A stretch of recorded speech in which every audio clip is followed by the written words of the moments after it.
about she said that there has to be disrespect before cheating. I wanted her to clarify that, and I wanted to know if everybody else agreed with that. I can expound.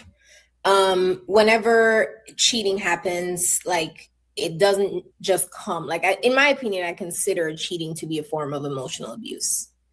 And so before you get to certain levels of abuse, there's initial types of abuse. There's negging, there's the putting down, you don't look the way you used to, you don't do what you used to. Oh, this is what I can get. This is what I think I'm deserving of.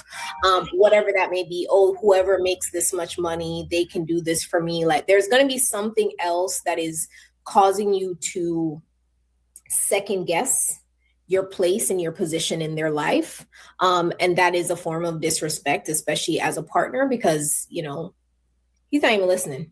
So, because I think that like when you are in a relationship with somebody, you probably shouldn't be comparing them to anybody else. You probably should be having a conversation with that person about what you miss about them and, you know, maybe what's missing in the dialogue.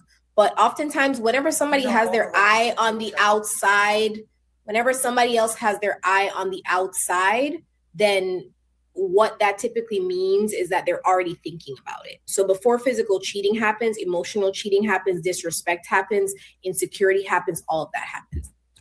Okay. Well, I guess when you so from Trev's perspective, I think that makes sense, right? Where he says that men are cheating for specific reasons.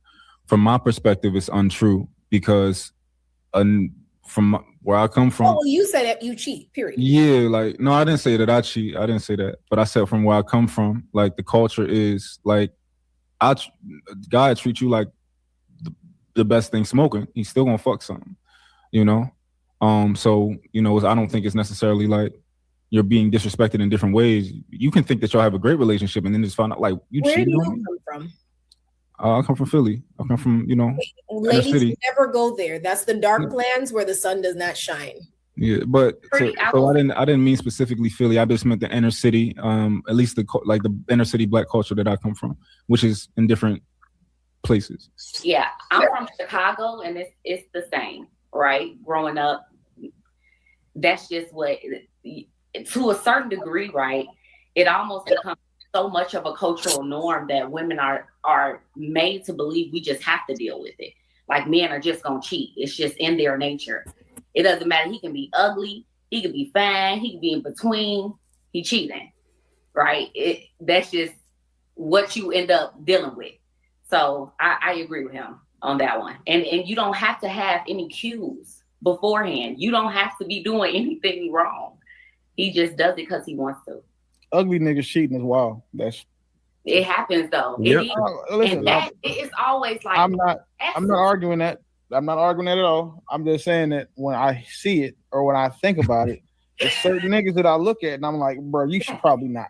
You should probably not, but they do. You know? Honestly, I think the narrative that men cheat more than women, because they're making it seem as if women don't cheat. When somebody mentions cheating, both men and women only think about men. That's the first thing that comes to your mind. There must be, if you heard the word cheating, you would think they're talking about a man. But I believe women cheat more than men because they just never get caught.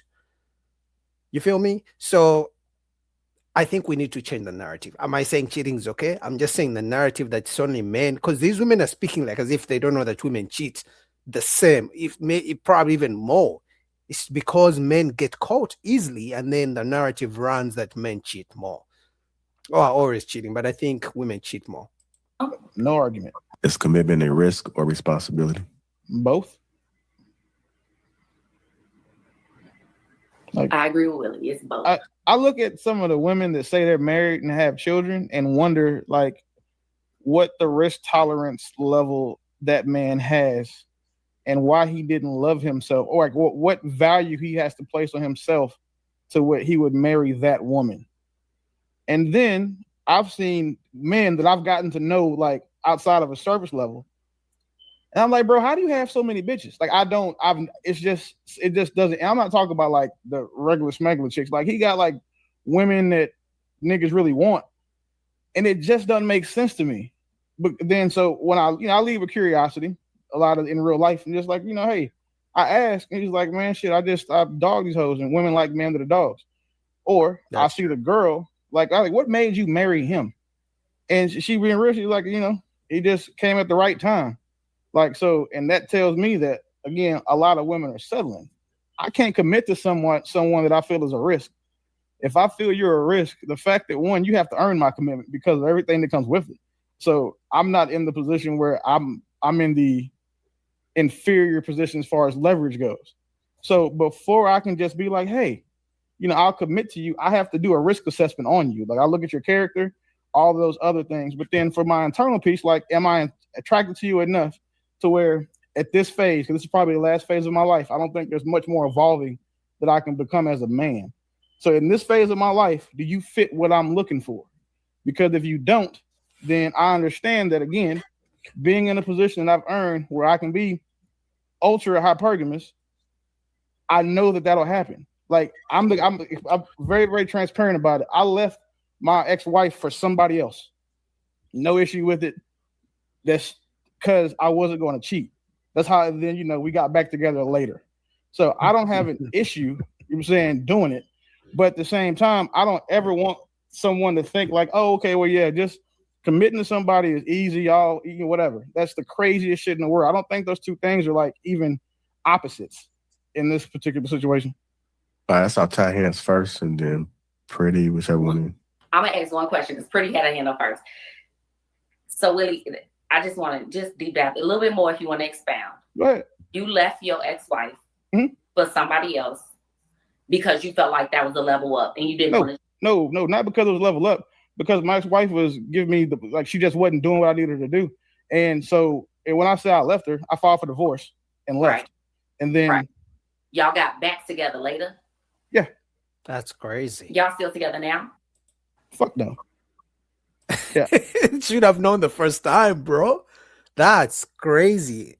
File for divorce, get back together, and then divorced again. I mean, the first time. That's why I don't believe in men telling women what to do. Now, the narrative of tell her what to do, she should listen, things like that. No woman should listen to a man, and no man should tell a woman what to do. I know some guys are going to ask, what do you mean, Boogie? What I mean by that is, from the beginning of the relationship, when you guys meet, I'm assuming both of you have boundaries. So when you meet a woman and she meets you wherever you guys meet, and let's say you go on a date, or you're trying to get to know each other, you both have to set boundaries. Let's say a woman tells you, I like a man who's a provider. She shouldn't have to tell you to pay the bills. If she told you from the beginning, she needs a man who's a provider. So you as a man, if you tell her your boundaries, let's say, I like a woman who cooks. I like a woman who doesn't withhold sex from me. I like a woman who doesn't talk back or who doesn't, yell at me. I don't like a woman who's loud. I don't like a woman who disrespects me. You shouldn't have to tell her what to do over and over and over again. The same way she don't want to remind you that, hey, listen, the bills are due. You got to pay the rent. You got to buy food. You shouldn't tell her how to treat you. You already set the boundaries from the beginning. If she doesn't do it, out of the door. Either she leaves or you leave. But constantly have to tell her what to do. That's a headache. I'm telling you. That's why I say don't tell a woman what to do. She should know. You should have told her from the beginning, and that was it. That's it. You don't have to repeat yourself. Anyway, what do you guys think about that? Am I right? Am I wrong? But that's what I think, honestly.